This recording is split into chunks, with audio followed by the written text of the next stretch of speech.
सभी साथियों को जय सिया राम, जय हिंदू राष्ट्र।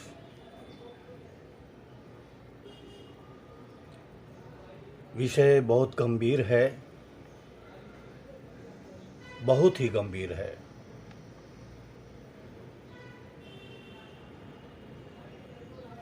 मैं अभी नहीं आना चाहता था ऑनलाइन आप लोगों के सामने,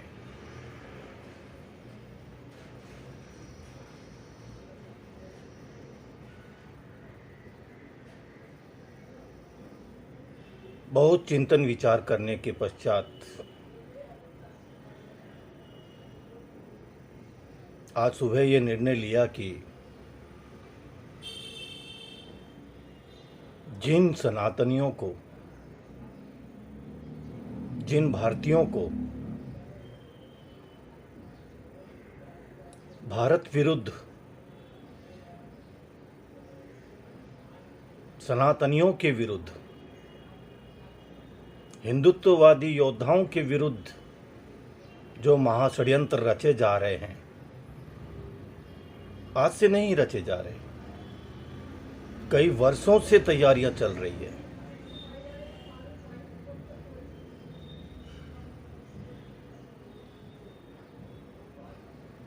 उनकी बारीकियां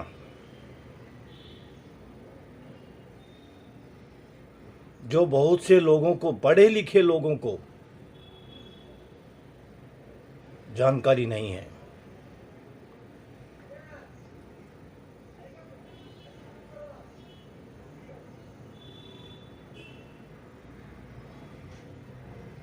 हम चाहते हैं कि एक एक स्टेप करके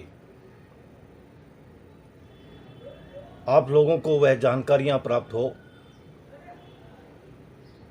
जो नित्य प्रति हमारे साथ घट रही है, बीत रही है, हम भुगत रहे हैं।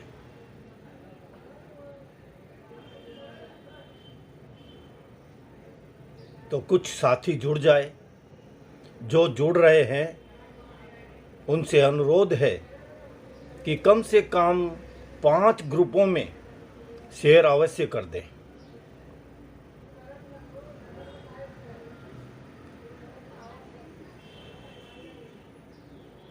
बीस 25 साथी कम से कम जुड़ जाए तो फिर मैं अपनी बात शुरू करूं। जो लोग जुड़ चुके हैं वे हर हर महादेव, जय सिया राम का संबोधन करके अपनी हाजिरी अवश्य लगा दें।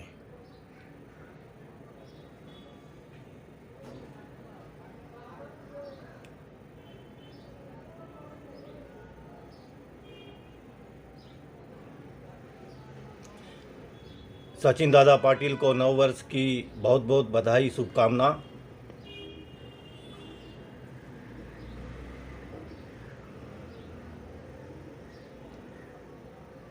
हर हर महादेव सचिन दादा।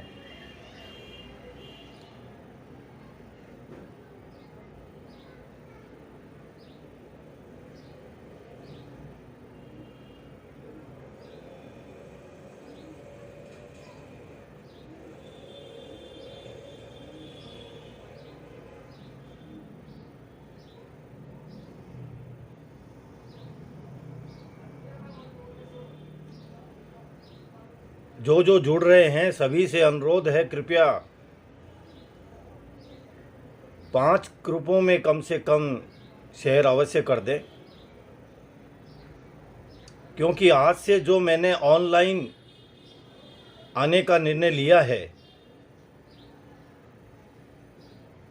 मैं मात्र 1 महीने ही ऑनलाइन आऊँगा। उसके बाद फेसबुक को भी तिरस्कृत करने का सोच रहा हूँ।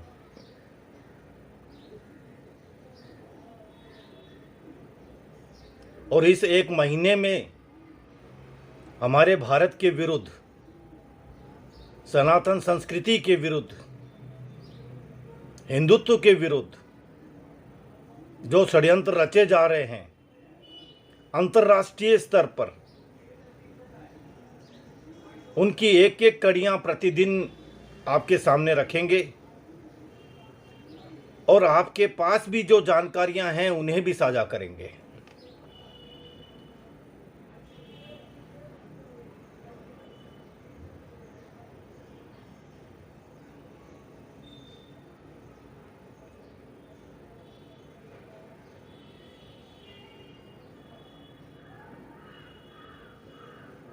जय सिया राम, जय शिवराय। जो जुड़ रहे हैं, अपने जितने ग्रुप हैं उन ग्रुपों में शेयर कर दें। आपका एक शेयर कई लोगों की जिंदगी बचा सकता है, कई परिवारों को उजड़ने से बचा सकता है, भारत राष्ट्र को एक नई दिशा दे सकता है। जो सनातनी योद्धा इस राष्ट्र के लिए, सनातन के लिए संघर्ष कर रहे हैं, उन सबको एक नई दिशा दे सकता है।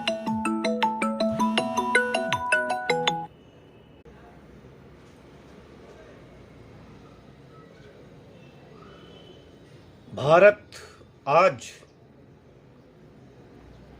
कई चुनौतियों का सामना कर रहा है और खासकर भारत के सनातनी योद्धा, सेक्युलरों को, विधर्मियों को कोई फर्क नहीं पड़ रहा है। फर्क पड़ रहा है तो सिर्फ सनातन संस्कृति को पड़ रहा है, भारतीय सभ्यता को पड़ रहा है, हमारे प्राचीन धरोहरों को पड़ रहा है, हमारे संस्कारों को पड़ रहा है।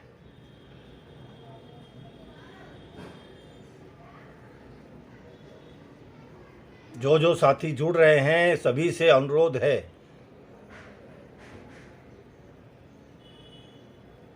कि शेयर करते जाएं।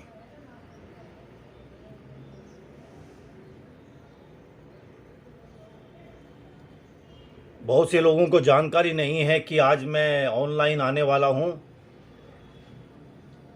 हालांकि मैंने दोपहर में ही ये सूचना डाल दी थी, लेकिन सभी लोगों तक सूचना नहीं पहुंची होगी। आपके शेयर के माध्यम से बहुत से लोगों को ये सूचना मिल सकती है।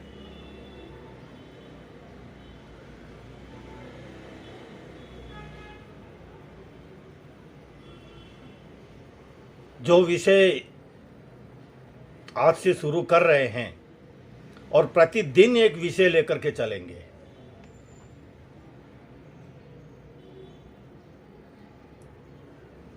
और संभवतः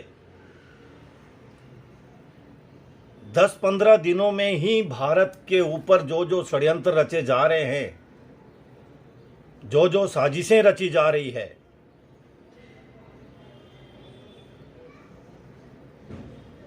उन सब से आप परिचित हो जाएं, सावधान हो जाएं।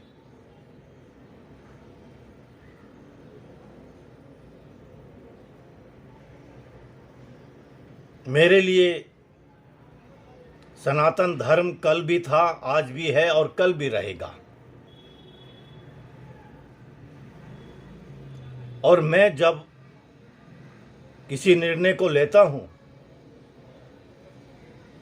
तो चुनौतियों की चिंता नहीं करता। पिछले 3 सालों से कई धमकियां मुझे मिल रही है।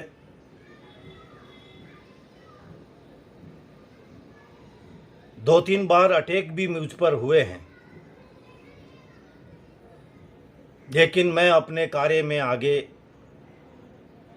नित्य प्रतिदिन बढ़ रहा हूं।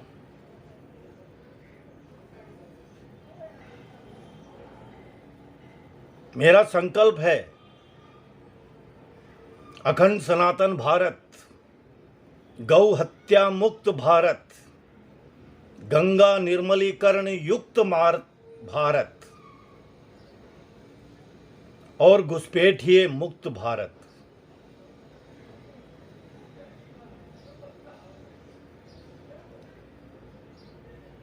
आक्रांताओं ने और घुसपैठियों ने केवल हमारी अर्थव्यवस्था को ही नहीं तोड़ा है, हमारी संस्कृति को भी तार तार किया है,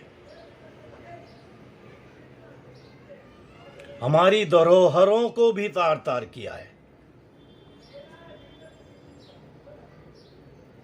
हमारे परिवारों को भी खंडित किया है, हमारे संस्कार और हमारी संस्कृतियों को भी खंडित किया है।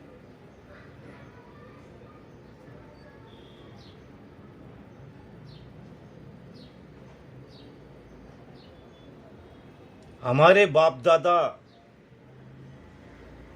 ज़्यादा अधिक समय नहीं हुआ है, अभी 30-35 साल पहले तक हमारे देखते देखते 100 साल की उम्र से ज़्यादा उम्र लेते थे। 70-80 साल की उम्र तक वो कोई भी काम कर लेते थे।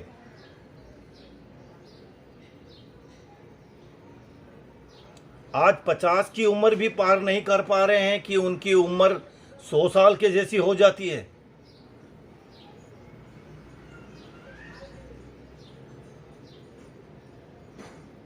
कितने लोग इस विषय पर चिंतन कर रहे हैं कि पिछले 30-35 सालों में ऐसा क्या हो रहा है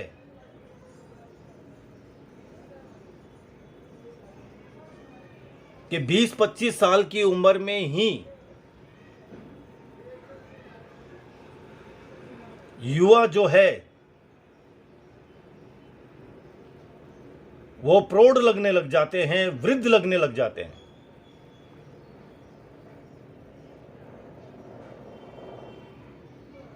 और 50 की उम्र आते आते ऐसे लगता है कि उनसे कोई काम होने वाला नहीं है। इसके पीछे क्या कारण है, उन सब के ऊपर भी चर्चा करेंगे। कुछ साथी जुड़े हैं, सिद्धार्थ दुबे जी जुड़ चुके हैं। जय हिंदुराज, जय सिया राम। अमृता रीमा जी, जय सिया राम। आज हमारी भारतीय संस्कृति का वो दिन है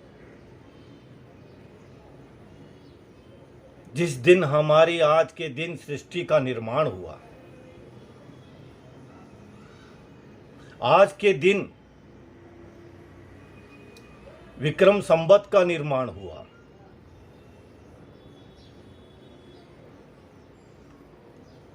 आज के दिन कई बड़े बड़े संगठनों का निर्माण हुआ।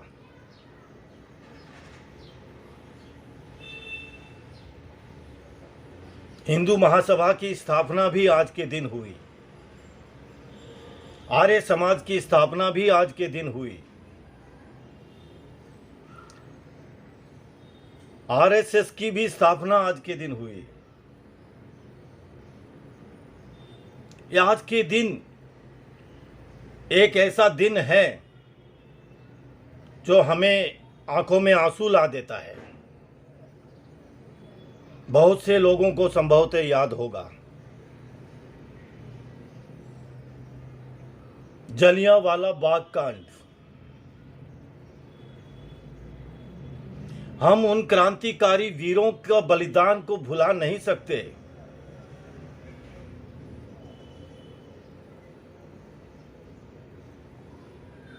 हजारों निर्दोष निहत्थे लोगों पर गोलियां चलाई गई।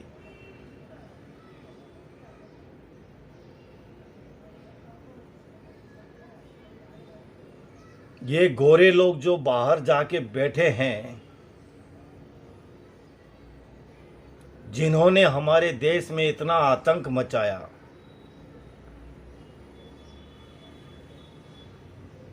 जो मुगल कालीन लोग, उनके बच्चे पोते, उनकी पीढ़ियां जो आज कहीं भी है, वो क्या हमारी संस्कृति के विरुद्ध कोई षड्यंत्र नहीं रच रहे हैं?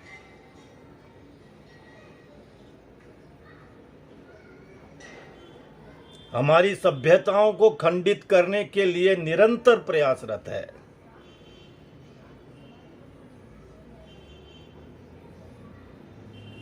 जो भी 40-50 साल की उम्र के लोग हैं, वो अपने बचपन को याद करें, सोचें, समझें।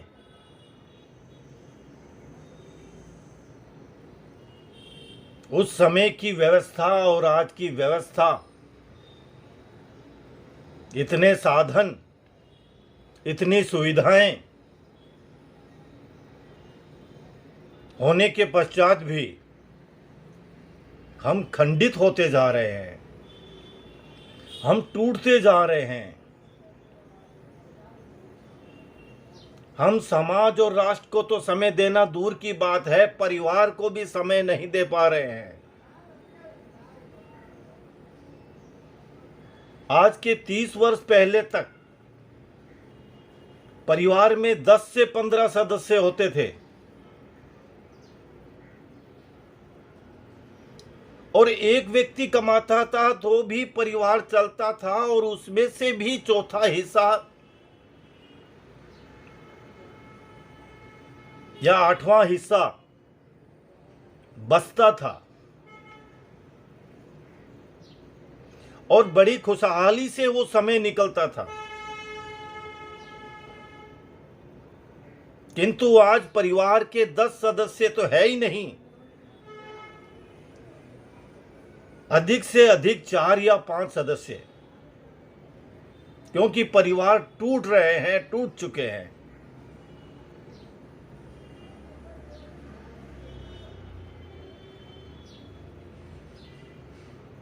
और उन 4-5 सदस्यों में 2 या 3 सदस्य कमा रहे हैं,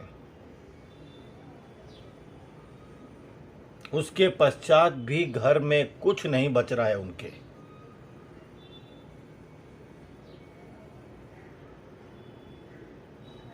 बल्कि कर्जा हो रहा है। जो कुछ जमा शेष उनके बाप दादाओं ने छोड़ा था, वह भी गिरवी रखा जा रहा है।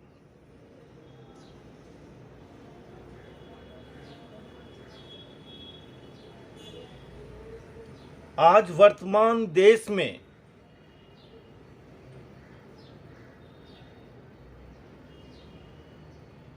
गरीबी रेखा के नीचे जितने लोग हैं,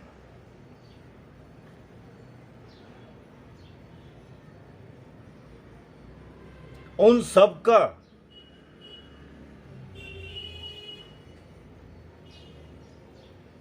कल के ऊपर भरोसा नहीं है। आज कमा के ला रहे हैं तो उनको कल का, संध्या का, दिन का पता नहीं है। और ऐसे हालात, ऐसी परिस्थिति, ऐसे आपातकाल में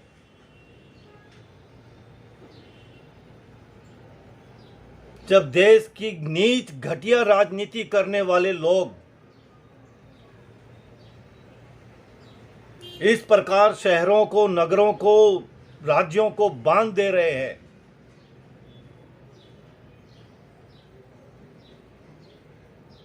पिछले साल बहुत से लोगों को, बड़े से संगठनों को पता भी नहीं है कि कितने निर्दोष गरीब मारे गए भूख के कारण।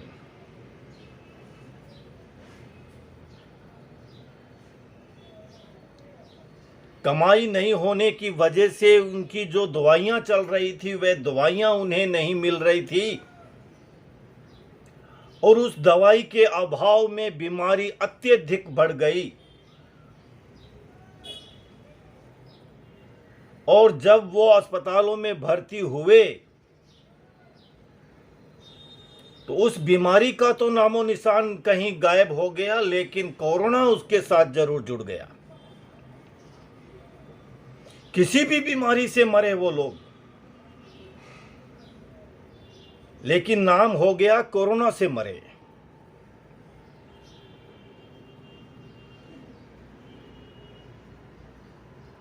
और उसमें से कम 50% लोगों के आंकड़े जनता के सामने आए नहीं।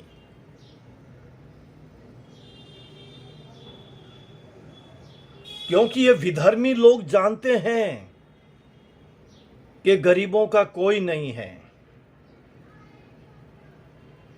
इनके पीछे बोलने वाला कोई नहीं है, कुछ करने वाला कोई नहीं है। और मीडिया यदि थोड़ा बहुत जो करती थी, 90% से ज्यादा इनके गुलाम बने हुए हैं। 4 साल पहले तक सोशल मीडिया भी निष्पक्ष था, 2016 तक। लेकिन अब इन अव्यवस्थाओं के ऊपर आप कुछ लिख दो,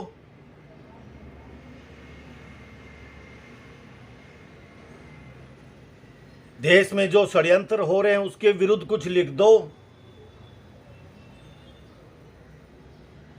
जो आक्रांता, जो विधर्मी गद्दार षड्यंत्र रच रहे हैं उनके विरुद्ध कुछ लिख दो, आपको ब्लॉक कर देंगे, आपकी पोस्ट को ब्लॉक कर देंगे।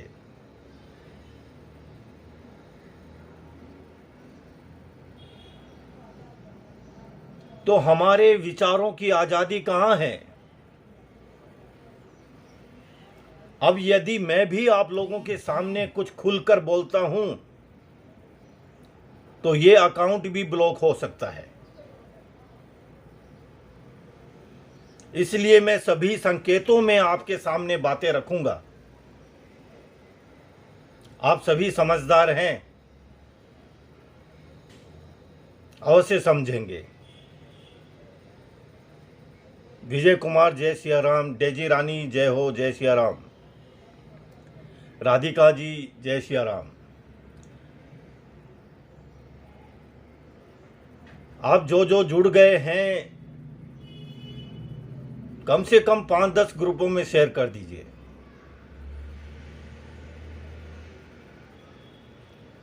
आज आप लोगों के बीच में पहला दिन है।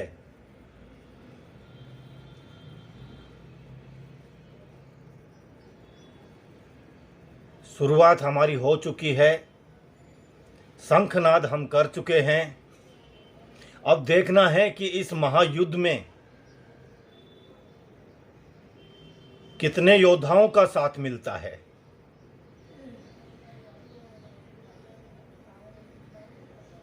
सेक्युलरों की आवश्यकता नहीं है हमें, और ना ही भेड़िए, सियारों, गीदड़ों की आवश्यकता है।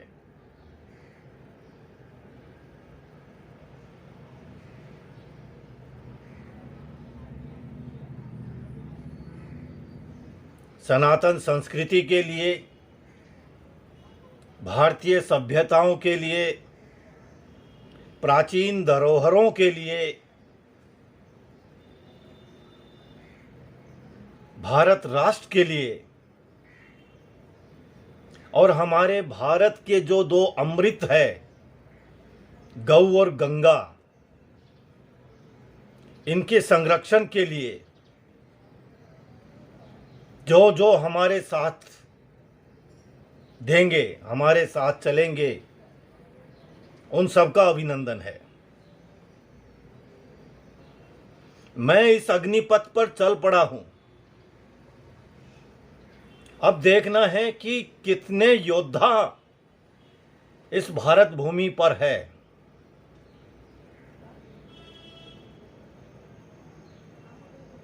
कितने योद्धाओं में बिना मिलावट का रक्त है, क्योंकि मिलावट वाले इस पथ पर चल ही नहीं सकते।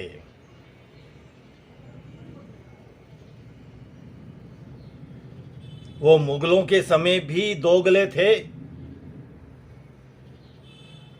अंग्रेजों के समय भी थे और आज भी है।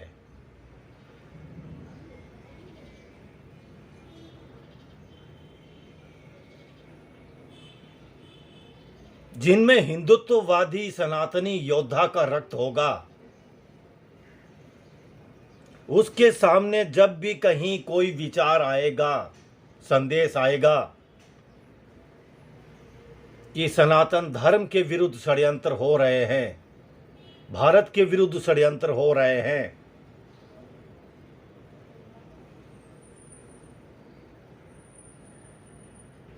उसका खून खोलेगा।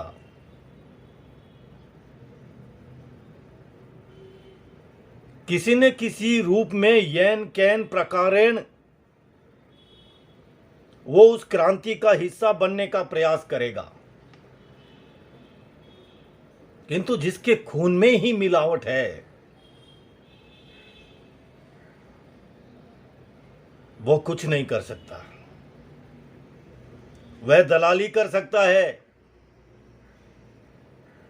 विधर्मियों गद्दारों के आगे, आक्रांताओं के आगे बिक सकता है। ज्यादा की जरूरत नहीं है उसे बिकने में, 2, 5, 10 हजार में भी बिक जाते हैं। बहुत से लोग देखे हैं ऐसे।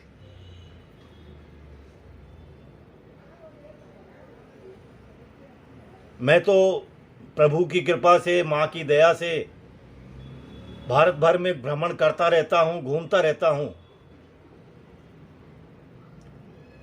हर जगह जयचंद मिलते हैं और एक बार जिसको मैं देख लेता हूं, समझ जाता हूं, दोबारा उस पर भरोसा करने का मन नहीं करता।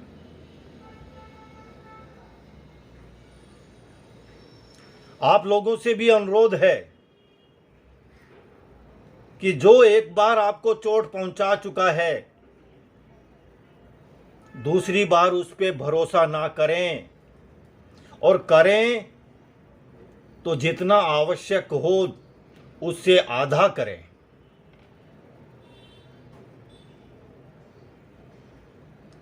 क्योंकि भरोसे की डोर में जब गांठ पड़ जाती है या किसी रिश्ते में भरोसा टूट जाता है, तो वो पहले वाली जैसी बात नहीं रहती।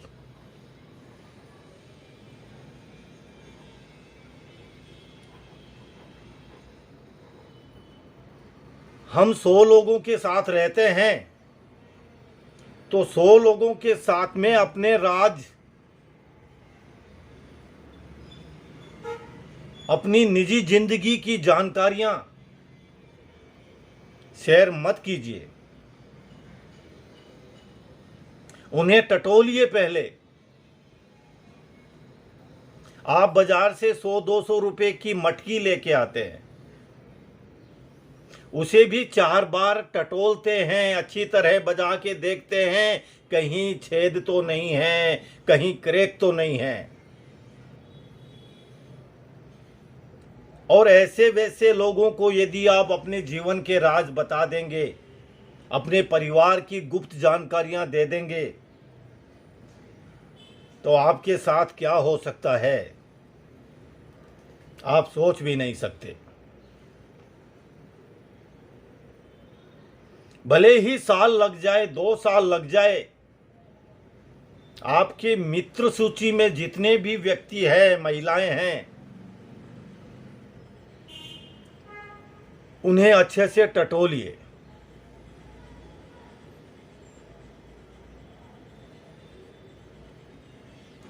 और समझ में आने के बाद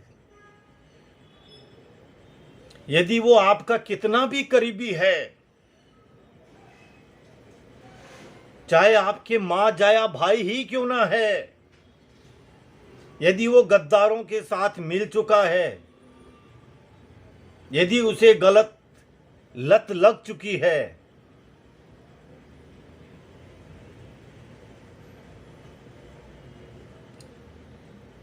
वह आपका राजदार कभी नहीं हो सकता।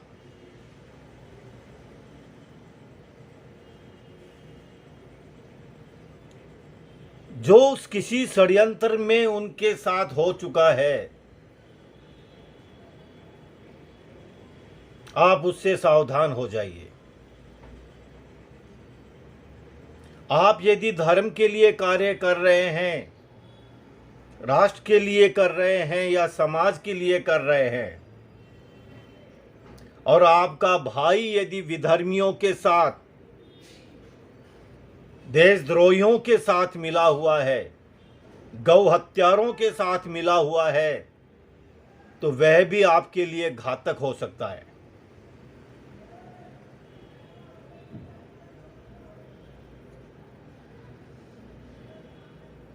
प्रयास करें, उसे वापस घर वापसी कराएं, उसे अपनी सनातन सभ्यता संस्कृति का आभास कराएं। हो सकता है संभवतः वह लौट आए, लेकिन ऐसे केस आज के समय में बहुत कम होते हैं।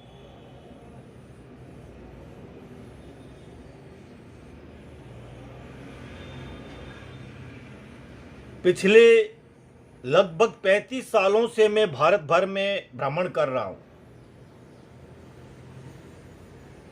12 साल की उम्र में ही मेरे पांव घर से बाहर हो गए थे, जब पंजाब में उग्रवादी दंगे हो रहे थे। मित्रों के साथ में मैं वहां एक शिविर में चला गया सेवा करने के लिए। तब से ही मेरे अंदर धर्म रक्षा को लेकर, भारत की सेवा को लेकर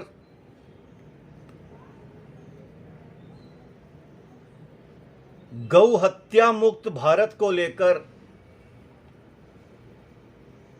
गंगा, जमुना, सरस्वती, कावेरी, नर्मदा आदि पवित्र नदियों के निर्मलीकरण को लेकर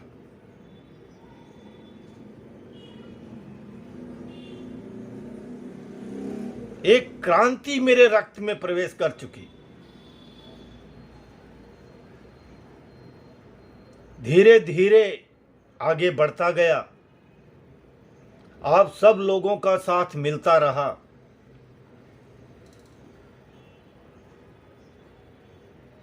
लेकिन जो रास्ता मैंने चुना, जो मार्ग मैंने चुना, और जो सोचकर मैंने चुना था कि ये काम तो मैं 10-15 साल में ही कर लूंगा,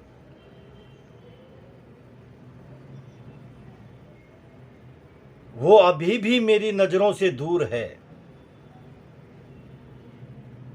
कारण कि इस मार्ग पे ठोकरें मिलती रही, अनगिनत कांटे चुभे,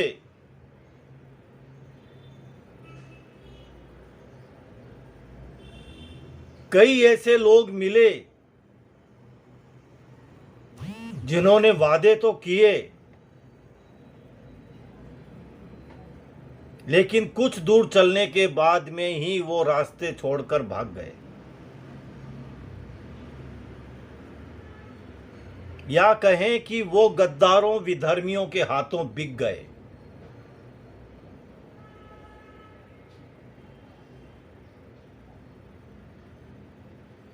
मार्ग कठिन है, मंजिल दूर है। मार्ग कठिन है, मंजिल दूर है, लेकिन हम कहां मजबूर हैं।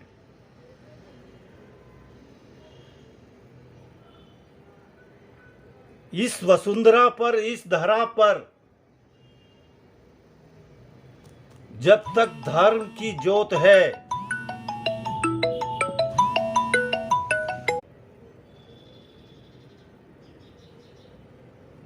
गौ माता का अंश है, गंगा जल की धार है, तब तक धर्म के पथ पर चलने वालों का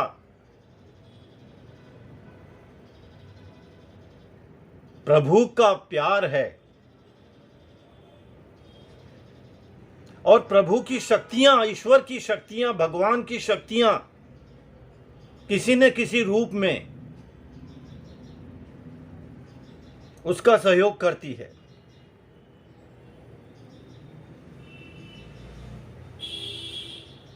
मैं अब तक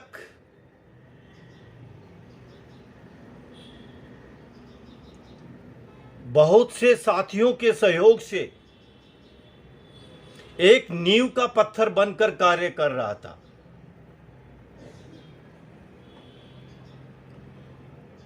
इस फेसबुक में लगभग 10-11 साल से जुड़ा हुआ हूं।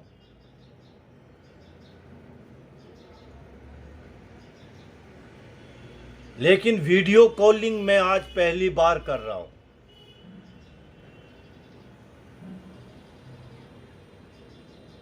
आज पहली बार ऑनलाइन आया हूं। अपने विचार लिख देता था। जो संदेश मुझे अपने सूत्रों से मिलते थे, मैं उन संदेशों को संकेतों के माध्यम से आप लोगों के बीच रख देता था। कई संदेश ऐसे होते थे कि बड़े बड़े पढ़े लिखे लोगों को भी समझ में नहीं आते, ऐसी पहेलियां होती थी। वो जो समझ गए वो धर्म योद्धा, और जो नहीं समझे उसके पास डिग्रियां तो है मगर ज्ञान नहीं है। बहुत फर्क होता है डिग्री और ज्ञान में।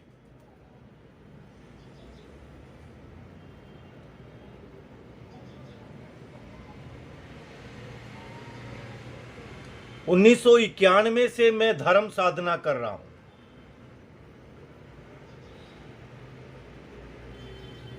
उन्नीस सौ 91 में जैन विश्व भारती लाडनू में मैं साधना के लिए गया।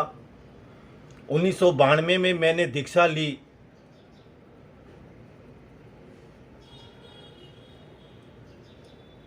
दो वर्ष लगभग मैं अल्पकालीन दीक्षा लेकर के साधना भी की और धर्म का प्रचार भी किया।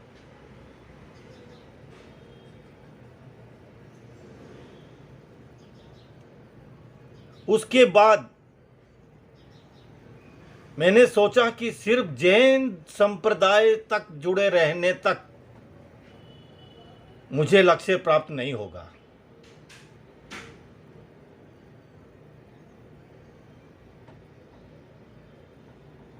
सनातन के हर अंग के साथ मुझे जुड़ना है।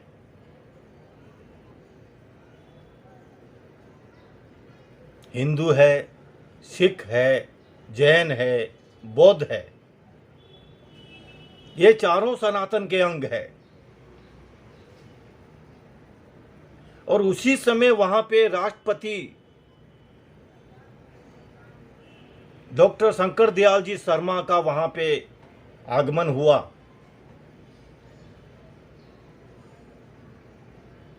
कुछ समय उनके साथ में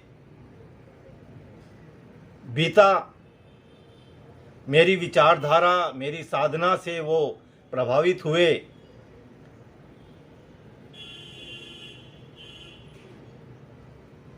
आचार्य श्री तुलसी जी ने मुझे कहा कि ये मानवता के लिए कार्य कर रहा है। तो डॉक्टर शंकर दयाल जी शर्मा, राष्ट्रपति भारत सरकार, ये मानवता के लिए कार्य करने वाला तो सचमुच में मानव ही है।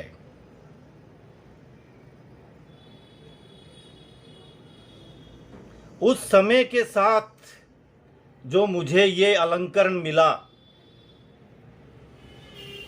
मैं जातिवाद से मुक्त हो गया।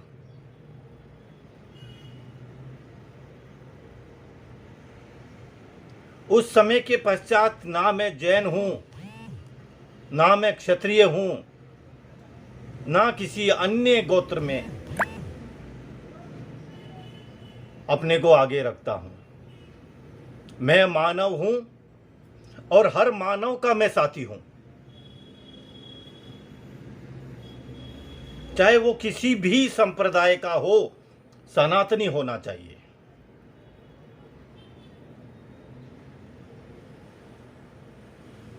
जो सनातन का सम्मान करता है, मेरे सनातन भाइयों का मान करता है, मेरी संस्कृति मेरी सभ्यताओं का सम्मान करता है, वो मेरा अपना है। और जो मेरी संस्कृति सभ्यता का खंडन करता है, यदि मेरा भाई भी है वो, तो वो मेरा अपना नहीं है।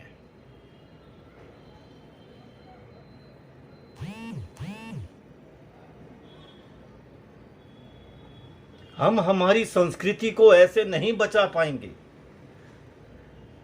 रिश्ते जरूरी है जीवन में। मेरे भी परिवार के हजारों सदस्य हैं।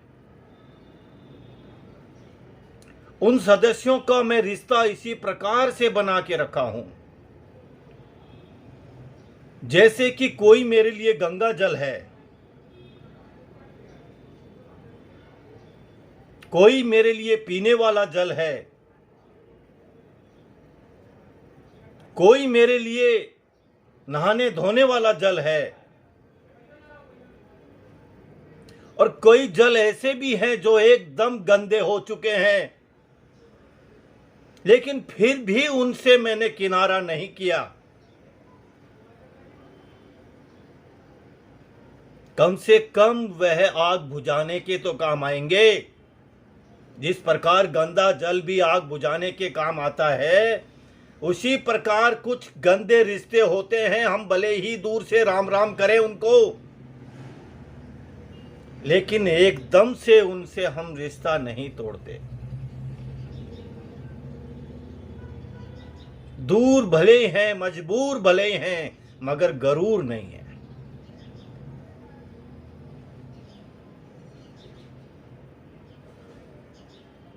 जो जितने भावुक रिश्ते होंगे, जो जितने निस्वार्थ भाव के रिश्ते होंगे, सेवा भावी रिश्ते होंगे, आपको मान सम्मान देने वाले रिश्ते होंगे,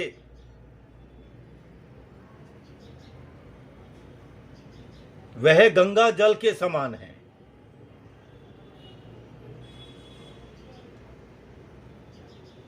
और जो 100-200 रुपए के लिए भी आपके साथ रिश्ता बनाते हैं,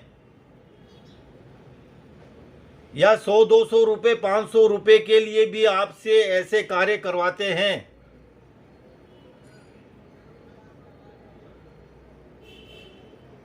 वह पीने वाला जल है।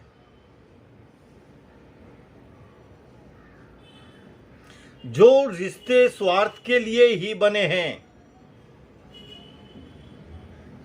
बिना स्वार्थ के, बिना कीमत दिए कोई काम होना ही नहीं उनसे, चाहे वो कितना ही नजदीकी रिश्ता हो, भाई है, भाभी है, परिवार का कोई भी चाचा मामा ताया मौसा। आपकी मजबूरी में, आपकी परेशानी में यदि वो 5-10 हजार रुपए भी आपसे ब्याज लेकर के देते हैं,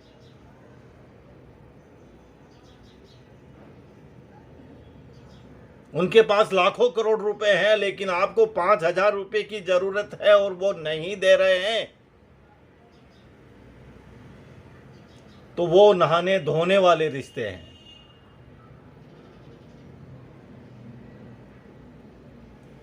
और गंदे रिश्ते तो ऐसे हैं कि मैं व्याख्या करना भी नहीं चाहता, आप सब भली भांति जानते हैं। लेकिन उनके साथ आप, मैं नहीं कहता कि आप हर वक्त मिलो जुलो रिश्ते में रहो।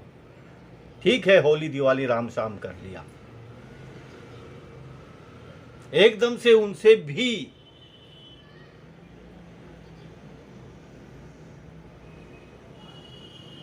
रिश्ता मत तोड़िए। कभी न कभी उनकी चेतना जाग जाए, कभी ठोकर लग जाए, उनको आभास हो जाए कि मुझे इनके लिए कुछ करना है, और उस समय जब आपके घर में आग लगी हो और वो आग बुझाने के काम आ जाए।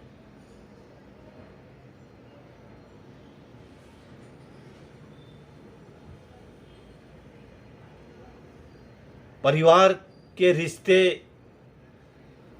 कुछ कारणों से आज जो दूर हो रहे हैं, टूट रहे हैं, उसमें सबसे बड़ा कारण है महंगाई। सरकार के द्वारा ऐसी ऐसी नीतियां लागू करना कि परिवारों में दरार पड़ जाए।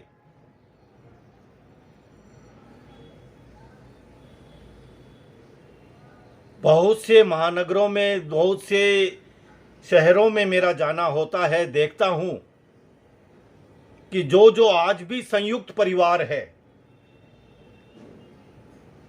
उस घर में जो सबसे बड़ा मुखिया है, घर में चाहे 20 मेंबर सदस्य हैं, 40 सदस्य हैं, लेकिन जिस मुखिया ने कह दिया कि ऐसा होना है और वैसा होता है, उस परिवार की तरफ उंगली उठाने वाला किसी बड़े नेता में भी हिम्मत नहीं होती है। और जो परिवार बिखर गया, खंडित हो गया, गली का कुत्ता भी उसके ऊपर भौंक के चला जाता है।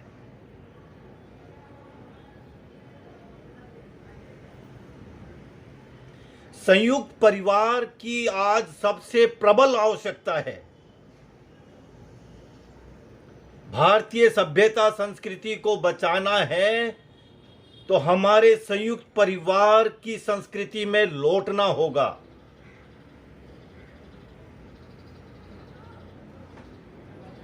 हमारी धरोहरों के संरक्षण के लिए हमें समय देना होगा।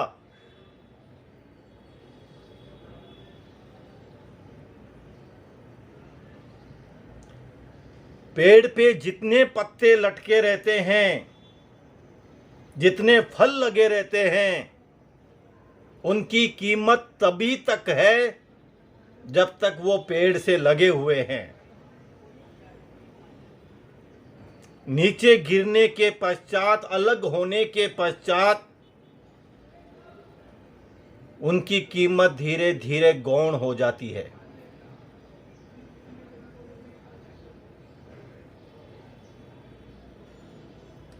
पत्ता सूखने के बाद उस पत्ते की वो पहचान नहीं रहती। फूल सूखने के बाद उसकी वो उपयोगिता नहीं रहती। फल गिरने के पश्चात 5 से 10 दिन में वो गल जाता है, खत्म हो जाता है, उसकी वो उपयोगिता नहीं रहती।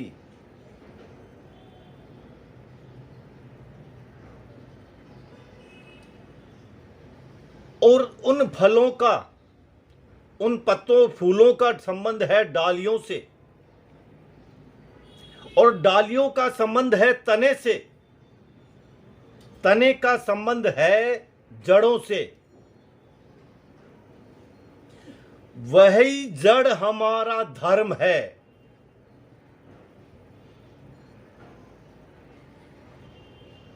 यदि जड़ ही नहीं है तो तने का, डालियों का, पत्तों का, फूलों का, फलों का कोई अस्तित्व नहीं है।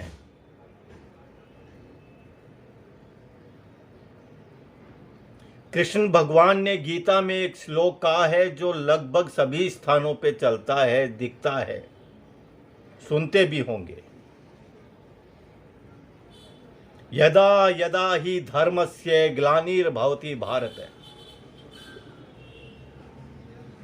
इसमें भगवान श्री कृष्ण ने धर्म का ही उल्लेख क्यों किया, यदि हम राष्ट्र को ही प्रमुख मान के चल रहे हैं?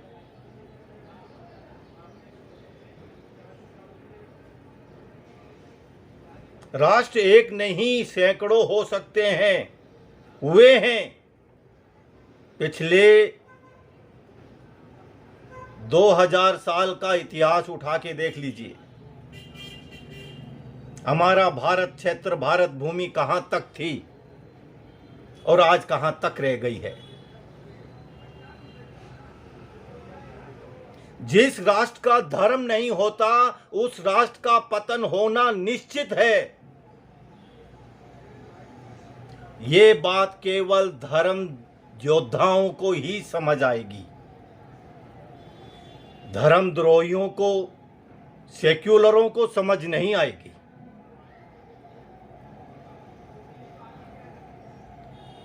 जो कुछ रुपयों में अपना अस्तित्व खो देते हैं, अपनी मान मर्यादा खो देते हैं, जो कुछ रुपयों के लिए अपने रिश्ते खो देते हैं, उनका कहीं ठौर ठिकाना नहीं होता है।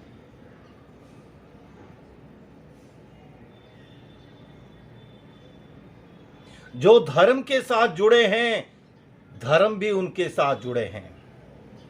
धर्मो रक्षति रक्षतः। जो धर्म की रक्षा करते हैं, धर्म किसी न किसी रूप में उसके साथ जुड़ा रहता है रक्षा करने के लिए।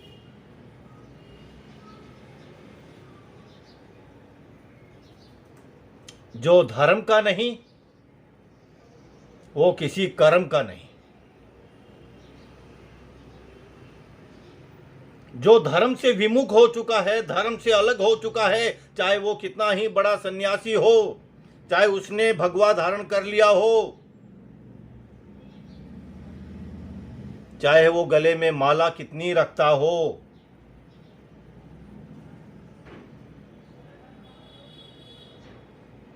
रामायण में रावण का एक पात्र वहां पे आता है, ब्राह्मण का वेश धारण करके सीता जी को हरण करने का। ये आज के 5000 साल पहले संकेत दे दिए गए थे कलयुग के लिए। जब उस समय वैसा हो सकता है, तो आज कलयुग में कितने राक्षस ऐसे हैं जो चोला बदल के हमारे सामने हैं और हमें भटका रहे हैं, धर्म से विमुख कर रहे हैं। षड्यंत्रों के माध्यम से हमारी संस्कृति को, हमारे परिवार को, हमारे समाज को तोड़ रहे हैं।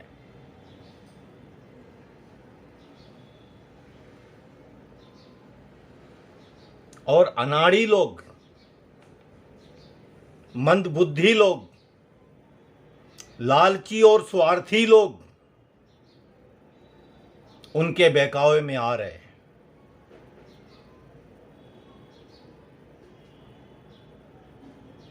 धर्म के पथ पे चलने वाला पथिक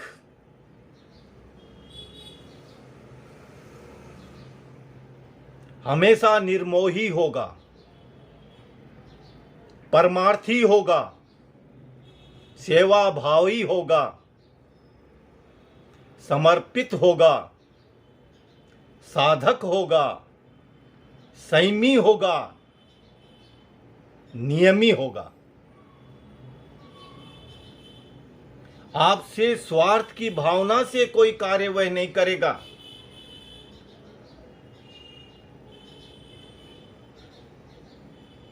लेकिन कहीं न कहीं तो आप यदि समझदार है, सक्षम है, समृद्ध है, तो आपको भी थोड़ा बहुत उस व्यक्ति के लिए सोचना होगा कि ये व्यक्ति इतना हमारा सहयोग कर रहा है, हमारा समर्थन कर रहा है, सेवा कर रहा है, साधना कर रहा है हमारे लिए, इसको भी कुछ लगता होगा।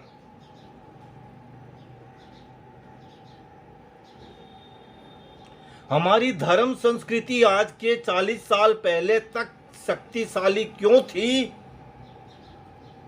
क्योंकि हमारे समाज में देने की भावना ज्यादा थी।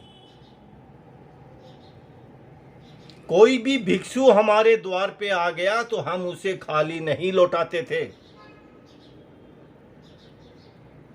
जल पान के अतिरिक्त उसे रुपया, 2 रुपया, अठाना, चाराना कुछ भी हम उसको दान दक्षिणा देते थे।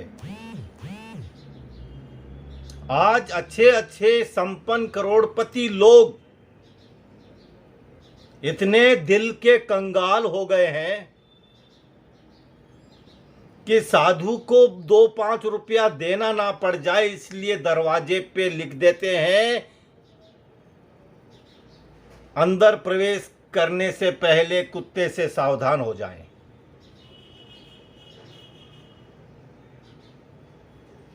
या कुत्ता दरवाजे पे बांध देते हैं।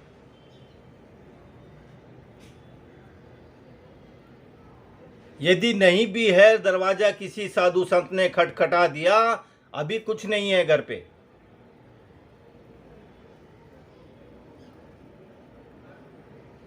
गऊ के लिए निकलने वाली रोटी भी बड़े बड़े करोड़पतियों के घर से निकलनी बंद हो गई है। मैं उनको करोड़पति नहीं, सबसे बड़ा रोडपति मानता हूं। भिखारी से भिखारी मानता हूं उनको, जिनके घर से गऊ की रोटी नहीं निकलती।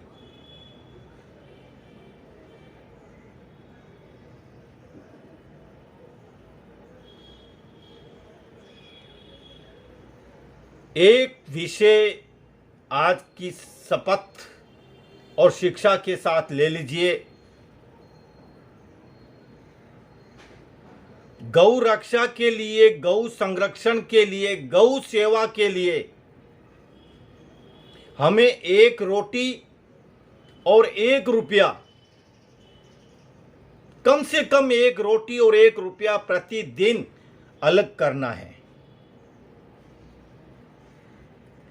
हर गांव में गौशाला हो, हर गांव में।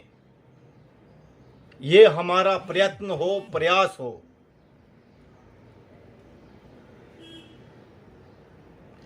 और जहां जहां गौ हत्याएं हो रही है और हमें पता है कि ये लोग इस षड्यंत्र में मिले हुए हैं, उन लोगों का बहिष्कार हो, चाहे वह कितना भी बड़ा आदमी क्यों ना हो, कितना भी बड़ा नेता क्यों ना हो, कितना भी बड़ा धनवान क्यों ना हो। यदि वो धर्म का नहीं है, गौ का नहीं है, हमारी भारतीय सभ्यता संस्कृति का नहीं है, वह आपका कतई नहीं हो सकता, कभी नहीं हो सकता। इसी के साथ आज का विषय यहीं संपन्न करता हूं। कल फिर उसी समय आपसे भेंट होगी, ऐसी मेरी आशा है। जय सिया राम, हर हर महादेव, वंदे मातरम, भारत माता की जय।